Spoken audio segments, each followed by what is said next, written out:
오늘 말씀의 제목은 무엇을 보느냐입니다. 무엇을 보느냐. 우리가 이 시각을 가지고 있기 때문에 무엇을 보느냐가 중요하지요.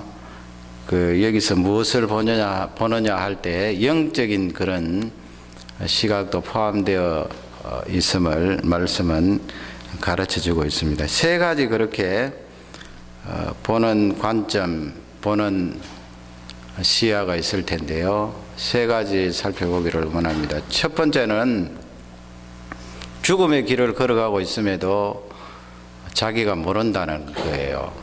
눈을 뻔히 뜨고 길을 보고 그렇게 걸어가는데 그 길이 죽음의 길입니다.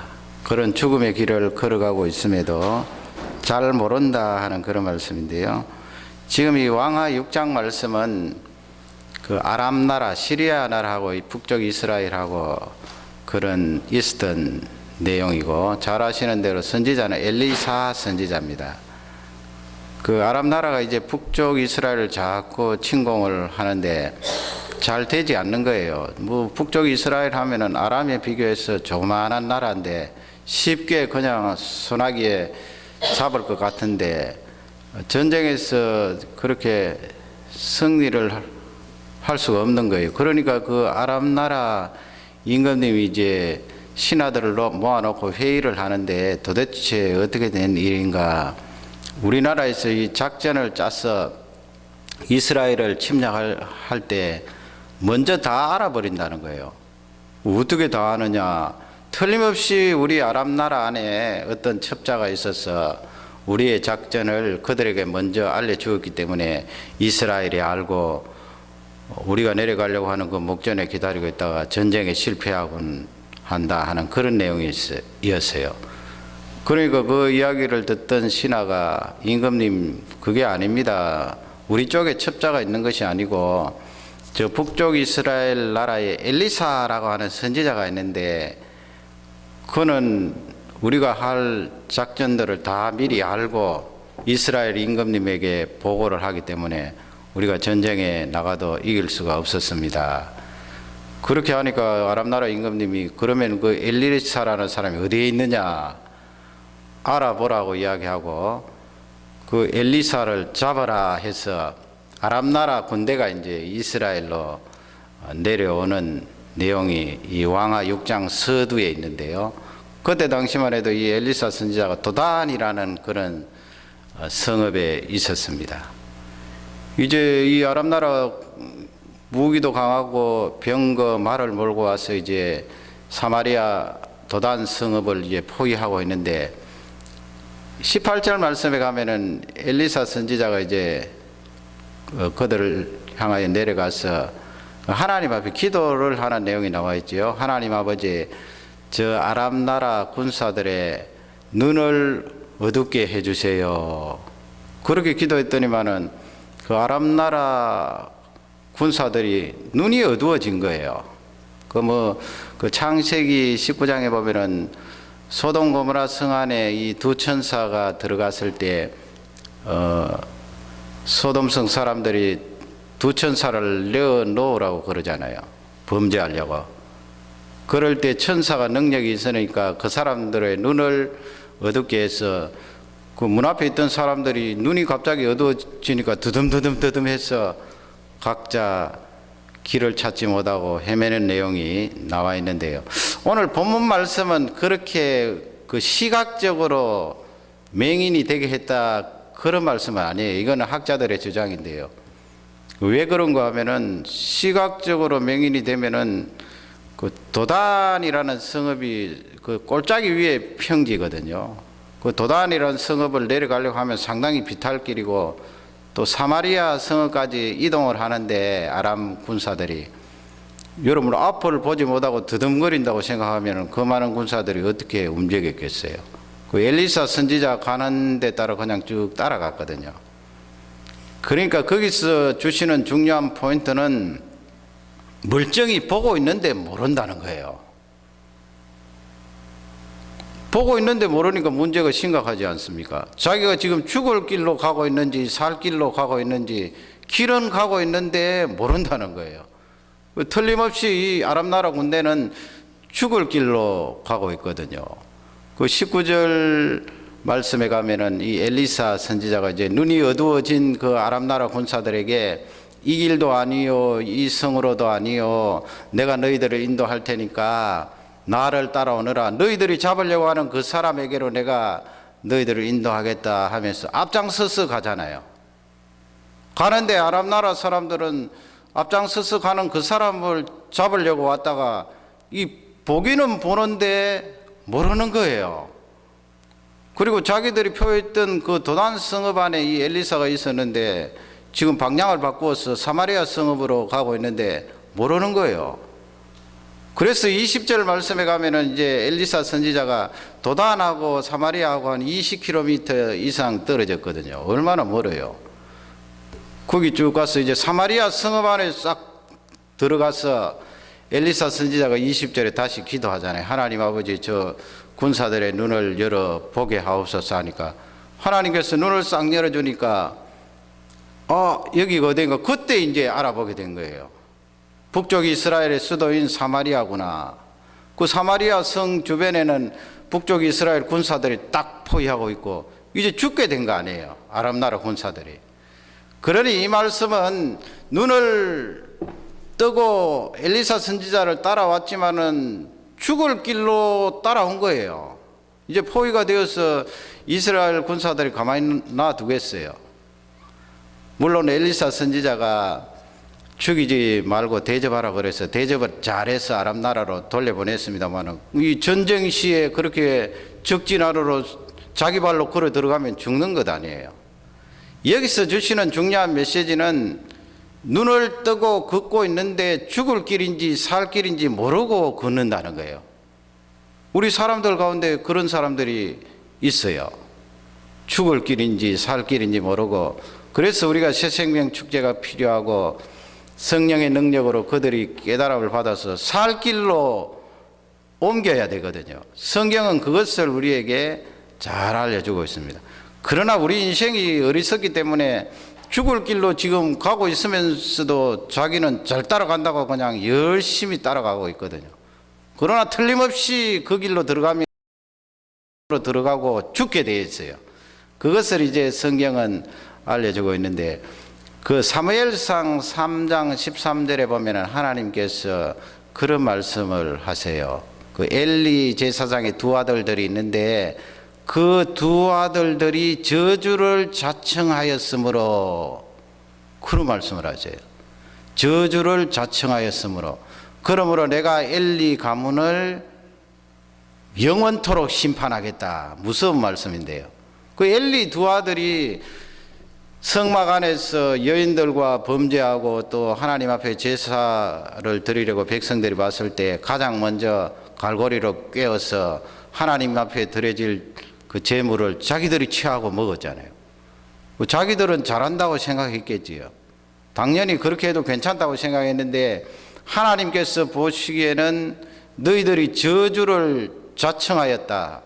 스스로 저주를 받기를 원하여서 그 길로 들었었다는 말씀인데 자기들은 옳다고 생각했는데 결국 그 길을 걸어가다가 두 아들이 그 가문이 멸망을 당한 그런 경우를 가르쳐주고 있습니다.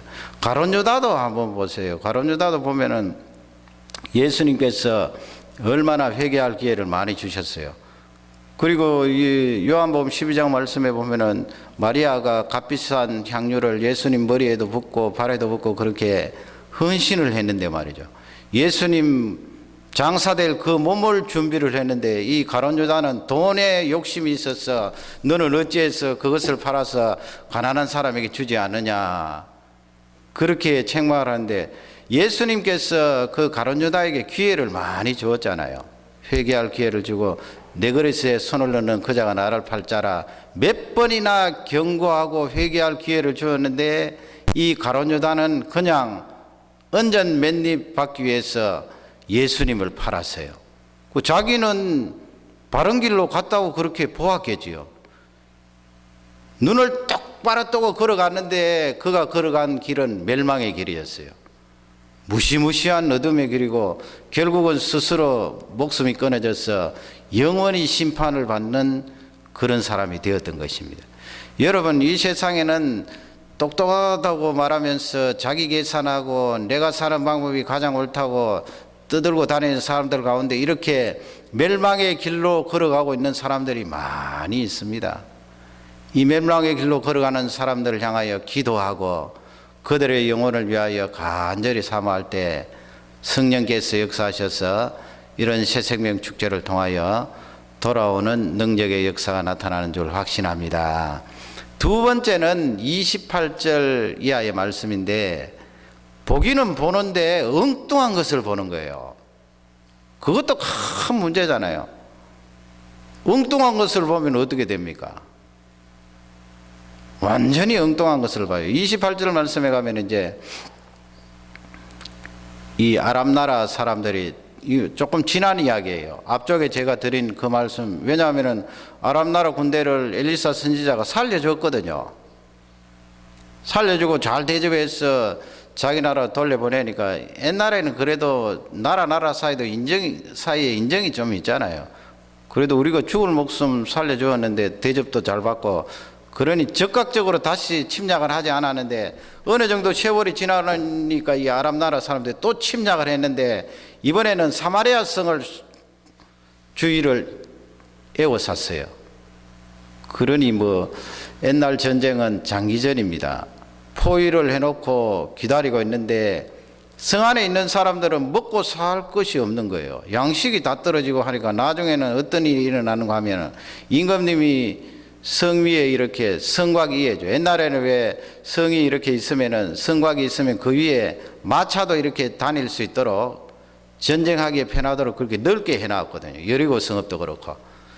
임금님이 이제 북쪽 이스라엘 임금님이 그 성곽 위에 올라가서 왔다 갔다 하는데, 한 여인이 와서 뭐라고 말하는가 하면은, 그 28절 29절에 보면은 임금님 나를 좀 도와주십시오 하니까, 어려우니까 임금님이 귀를 기울일 거 아니에요. 무슨 이야기인가 이야기해보라 그러니까, 그 옆집에 있는 아주머니가 있는데 그 아주머니가 나에게 와서, 오늘은 너의 아들 쿡에서 잡아먹고 우리가 요리해서 먹고 나면 그 다음 날은 이제 내 아들 내놓고 내 아들을 잡아서 요리해서 먹겠다. 여러분, 영어 성경에 보면 쿡이라고 되어 있어요.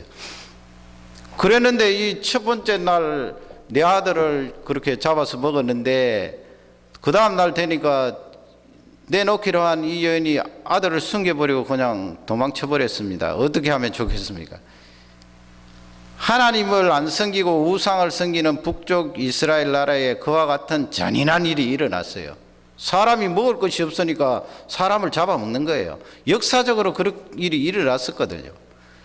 그러니까 이 북쪽 이스라엘 임금님이 그 이야기를 듣고 옷을 쫙쫙 찢으면서 30절에 그렇게 되어 있어요.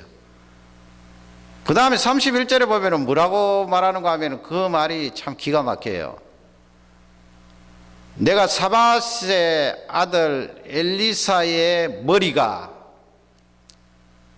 그의 몸에 붙어 있으면 하나님께로부터 벌 위에 벌을 받기를 원하노라 그랬어요. 그 조금 비유적으로 그렇게 이야기를 해서 그런데, 반드시 엘리사 선지자를 내가 죽이겠다는 말씀이에요. 그게 뭔가 하면은, 첫 번째로 제가 말씀드린 그 사건에서 엘리사 선지자가 아람 나라 군사들을 살려주었잖아요.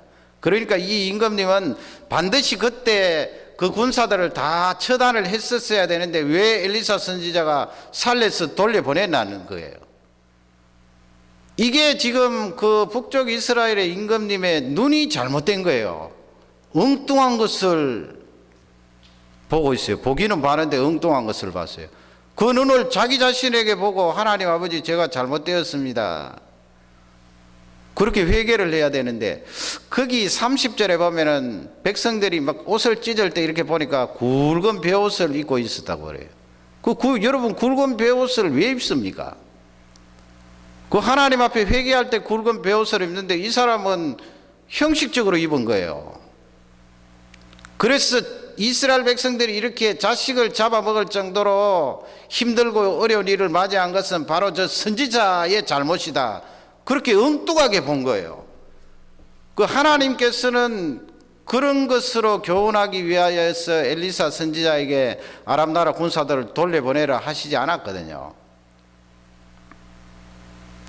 그것은 그 사건을 통하여 이스라엘 백성, 그 크시고 전능하신 하나님이 아무리 적진에서 온 군사들이지만은 눈을 어둡게 하면은 일순간 그렇게 하나님 능력 앞에 무릎을 꿇게 된다. 하나님의 역사와 능력을 드러내면서 이스라엘 백성들을 깨우치기 위해서 그렇게 했는데, 이 이스라엘 왕은 도리어 엉뚱하게 엘리사에게 핑계를 대고 있어요. 엉뚱하게 보고 있는 거지요.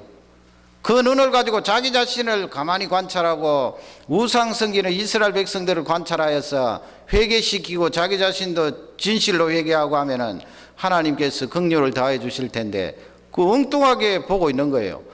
왜 죄 없는 엘리야를 향하여 반드시 죽이겠다면서 나중에 사람들도 보내잖아요. 창세기 4장에 보면은 가인이라는 사람이 있는데, 그 아벨의 형인데, 그 아벨도 하나님 앞에 제사드리고 가인도 하나님 앞에 제사드렸는데, 하나님께서 아벨의 제사는 연락하시고 받으셨다는 거예요. 가인의 제사는 연락하지 않았더라. 그래서 이 사람이 하나님 내 제사 받지 않으셨구나. 그러면 사실은 그 자기가 가지고 있는 영적인 눈을 가지고 자기를 보면 되거든요. 한번 생각해 보세요. 하나님께서 연락하지 않았다 이 말씀은 버렸다는 말씀이 아니거든요. 하나님께서 가인도 사랑하셨기 때문에 섭섭하여서 안 받으신 거지요. 하나님께서 가인을 버리셨더라면 아예 거절하고 받고 할 것도 없어요. 그냥 하나님께서 무관심하셔서 거절도 안 하셔요. 거절하셨다는 자체는 가인의 제사 방법이라든지 그 속에 있는 믿음, 그런 것이 부족하였기 때문에 너 다시 너의 눈을 똑바로 뜨고 너 자신을 보고 다시 한 번 더 너의 제사에 대해서 평가해봐라 이 말씀이거든요. 그러면 이 가인이라는 사람은 하나님 앞에 거절받은 그것을 놓고 자기 자신을 보면 되잖아요. 그리고 내가 어떻게 제사를 드렸는가, 아, 이 부분은 잘못되었어, 내가 정성이 없었어, 내가 믿음이 없었어, 그러므로 내가 이것을 고쳐서 하나님 앞에 다시 제사 드리겠다 그러면 되는데, 이 사람이 엉뚱하게 동생에게 그 눈을 돌려요. 그래서 동생을 보면서 화를 내고 분노가 가득하여서 나중에 돌을 들어서 동생을 치지 않아요. 그러니까 북쪽 이스라엘의 임금님이나 가인이나 엉뚱하게 보고 있는 거예요. 엉뚱하게 보면은 이제 자기 자신은 회개가 안 되고 그 사람을 탓하게 되고 그 사람 잘못이라고 말하게 되고 책임을 다 그 사람에게 떠넘기기 때문에 가인과 같은 이런 무서운 죄를 짓게 되는 거예요. 북쪽 이스라엘의 이 임금님도 그와 같은 얼마나 극단적인 상황이에요. 아람 나라 사람들이 와서 눈이 어두워서 사마리아 성읍까지 들어와서 포위를 당하는데 살려주었다. 그리고 그 다음에 또 하나님 회개 안 하니까 몇 년 뒤에 다시 전쟁이 일어나서 성이 포위가 되고 먹을 것이 없으니까 그 6장 뒷부분에 보면은 비둘기 똥도 팔아서 그 똥도 파는데 사 먹을 돈도 없어요. 비싸고요. 그리고 나귀 머리, 이스라엘 백성들은 나귀 머리 부정한 짐승이라서 먹지도 않은데 나귀 머리 그거 하나 살려고 하면은 1년치 일한 품삯. 그러니 얼마나 비참해요. 그 나중에 견디다 못해서 사람을 잡아먹는 그런 일이 일어났는데 말이에요. 그러면 그 눈을 자기에게 돌려서 회개하고 백성들도 자기에게 돌려서 회개하면 되는데 끝까지 엉뚱한 대로 눈을 돌리다가 멸망을 당하는 거예요. 여러분, 우리가 뭐 이스라엘의 왕처럼 가인처럼 이렇게 하지는 않잖아요. 그러나 가정생활하면서 또 사회생활하면서 자그마하게 조금 축소해서 적용할 수 있잖아요. 자꾸 우리 사람은 눈을 엉뚱한 대로 돌려요. 자기한테 돌리면 되는데 내 탓이라고 말하면 되고, 하나님 제가 잘못했습니다, 저의 원인 때문에 이런 일이 일어났습니다, 그렇게 말하면 되는데 자꾸 다른 사람에게 돌리는 거예요. 엉뚱하게 보는 거예요. 너 때문이지. 너 때문에 하나님께서 내 제사 안 받으셨어. 네가 잘못해서 그런 거야. 왜 아벨이 잘못했습니까? 가인 자신이 잘못했지요. 그것을 성경은 우리에게 잘 알려주고 있습니다. 세 번째는 어떤 눈인가 하면 문제만 보는 눈이에요. 문제만 보는 눈. 여러분, 우리가 이 세상을 사는데 일반적으로, 일반 은총적으로도 이 시각이 조금 다른 사람은 성공하잖아요. 성공한 사람들 보면은 이야기 들어보고 하면은 보는 각도가 다르다고요. 보통 사람은 이렇게 보는데 그 사람은 이쪽 각도로 봐서 처음에 시작할 때는 네가 엉터리다 그런 말을 듣는데 나중에 지나놓고 보니까 이 사람이 본 각도가 맞단 말이에요. 그러면 그 사람 성공하거든요. 그러나 우리 이 예수님 믿는 사람이 성공 실패에 연루하지 않고 중요하게 하나님께서 주시는 메시지는 믿음의 눈을 가지라는 거죠. 예수님 믿는 사람도 실패할 때도 있고 성공할 때도 있지요. 미끄러질 때도 있고 떨어질 때도 있고, 그걸 가지고 따지는 것이 아니고 성경 말씀은 네가 실패하든 성공하든 하나님이 너와 함께 하시고 너는 버림받은 자식이 아닌데 이 세상에 살 때 믿음의 눈을 가지고 살아라는 거예요. 믿음의 눈. 그런데 우리는 보면은 대개는 믿음의 눈보다는 내 눈에 보이는 이 문제가 크게 보이잖아요. 그게 문제라는 거예요. 그게 자꾸 크게 보이면 어떻게 됩니까? 그 내용이 어디 있는가 하면은 엘리사 선지자에게 수종드는 종이 있었어요. 15절 말씀에 가면 이제 그 아람 나라 군대가 와서 도단이라는 성읍을, 아까 첫 번째 말씀드린 대로 도단이라는 성읍을 밤중에 와서 확 에워싸고 있는데 15절 말씀에 보면 아침에 이 엘리사 선지자를 도우는 이 수종드는 사환이죠. 사환이 아침에 일어나서 보니까 도단 성읍이 골짜기 위에 딱 이렇게 들려 있는데 거기 평지란 말이에요. 그러니까 아래쪽에 보니까 아람의 그 군사들, 말들, 병거들 꽉 진을 치고 있네요. 그 얼마나 무서울까요? 그래서 15절 하반절에 보면 탄식을 하면서 자기 선생님에게 와서 우리가 어떻게 하면 좋아요? 어떻게 할까요? 그렇게 선생님에게 이야기를 하니까 16절 말씀에 가면 엘리사 선지자가 그 사환을 향하여서 두려워하지 마라 그러죠. 우리와 함께한 자가 저들과 함께한 자보다 많다 그랬어요. 지금 사환하고 엘리사 선지자는 무엇이 다릅니까? 둘 다 육신의 눈을 가지고 있는데 이 영적으로 보면은 사환은 문제를 크게 보는 그런 눈이에요. 이러다 보니까 실제적으로 눈에 보이는 그 현장을 바라보니까 아이고 이제는 죽었구나 이 말이죠. 선생님 이제는 죽었습니다. 어디로 도망갈까요? 하늘로 솟을까요? 땅으로 꺼질까요? 그렇게 문제만 크게 바라보는데 16절 말씀에 보면 엘리사 선지자는 아니지요. 그분은 믿음의 눈이 있다고요. 그래서 17절 말씀에 가면 하나님 앞에 기도를 하죠. 하나님 아버지, 이 사환의 눈을 열어서 보게 해 주십시오. 기도하자마자 하나님께서 사환의 눈을 쫙 열어주는데 보니까 그 도단 성읍에 쫙 깔려 있어요. 뭐가 쫙 깔려 있어요? 하늘에 불말 불병거가 쫙 깔려 있다고요. 그 하늘에 불말 불병거, 하늘에 천사 하나만 있어도 그까지 아람 나라 군대 훅 부르면 다 날아갈 텐데 말이에요. 도단 성읍에 쫙 깔려 있으니까 이 사환이 깜짝 놀란 거지요. 믿음의 눈이 열린 거예요.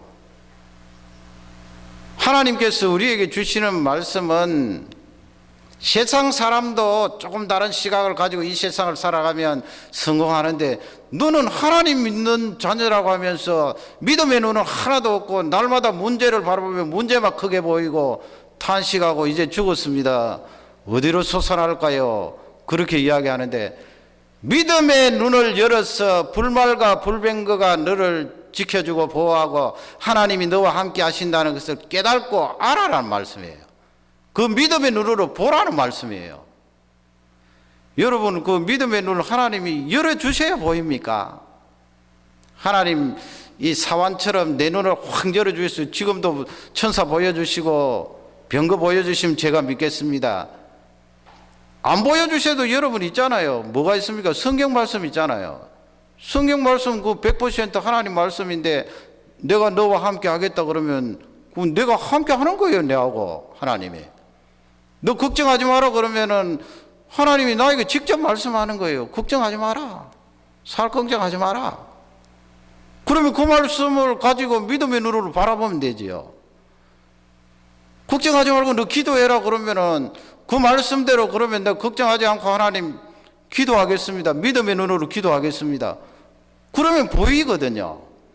마태복음 14장에 가면은 거기 28절 이하에 보면은 예수님께서 물 위로 쫙 이렇게 걸어오시잖아요. 갈릴리 바다에. 바닷물이 출렁출렁하고 바람이 쌩쌩 부니까 파도가 많이 있는데 예수님이 물 위로 걸어오니까 얼마나 무서워요. 그래서 제자들이 유령이다 그래도 유령이 아니고 예수님이었어요. 그러니까 이 사도 베드로가 늘 용기가 있는 사람이 되고 성질이 급하니까 예수님 저에게 명하여서 저도 바다 위로 걸어가도록 해 주십시오 하니까 예수님이 걸어오라 그랬잖아요. 그래서 이 사도 베드로가 바다 위에 첨벙첨벙 걸어갔거든요. 한참 걸어가다 보니까 바람 소리가 쉥쉥 나고 파도가 출렁출렁 하니까 자기를 덮으려고 하니까 그만 뭘 봤어요? 예수님 보고 어둡지만은 예수님 보고 쫙 걸어가다가 파도를 보고 바람을 보니까 그만 쑥 빠져내려가잖아요. 그래 예수님 주여 살려주십시오 하니까 예수님이 손을 잡아서 살려주는데 예수님이 그런 말씀을 하세요. 거기 무슨 말씀을 하세요? 믿음이 없는 자야. 왜 의심하였느냐? 믿음이 없는 자야 그랬어요. 너 지금 나를 바라보는 그 믿음의 시각을 그냥 나를 바라보면 되지 왜 내 죽는 거 아닌가 하다 의심이 일어나서 바람을 보고 문제를 보고 파도를 보다가 너 빠진 거 아니냐. 그 말씀이 오늘 본문 말씀하고 같은 맥락이거든요. 문제를 보면은 자꾸 의심이 들고 문제를 보면 절망이 들어오고 나 이제 못 살겠다 물속으로 빠져 들어가는구나. 그런데 성경 말씀은 믿음의 눈으로 보라는 거예요. 하나님 살아계시지 않나? 66권의 말씀이 있지 않냐? 그 민수기에 보면은 여호수아 갈렙이 나오고 10사람 정탐꾼이 나오는데 여호수아 갈렙하고 그 10사람하고 차이가 뭐예요? 10사람은 우리는 그 가나안 사람하고 비교해 봤더니 메뚜기에 불과하다 그랬고요. 여호수아 갈렙은 가나안 땅에 같이 40일 동안 정탐을 했는데 그들이 우리의 밥이라 그랬어요. 그들이 우리의 밥이라. 어떻게 그렇게 시각의 차이가 있습니까? 여호수아 갈렙은 믿음의 시각을 가지고 있는 거죠. 믿음의 시각을 가지고 가나안 땅을 바라봤어요. 우리가 넉넉히 그들을 정복할 것이다. 하나님께서 그 아름다운 땅을 우리에게 주셨다. 여러분 이날 저녁 하나님이 우리에게 주시는 메시지는 우리는 뭐 멸망의 길로 걸어가는 것은 아니잖아요. 이미 구원을 받았는데요. 그것도 아니고 그러면 엉뚱한 곳을 바라볼 수 있어요. 믿음의 사람도. 그걸 하나님의 말씀으로 적용해서 바꿔야 되고 그 다음에는 중요한 것은 믿음의 눈으로 바라보라는 거예요.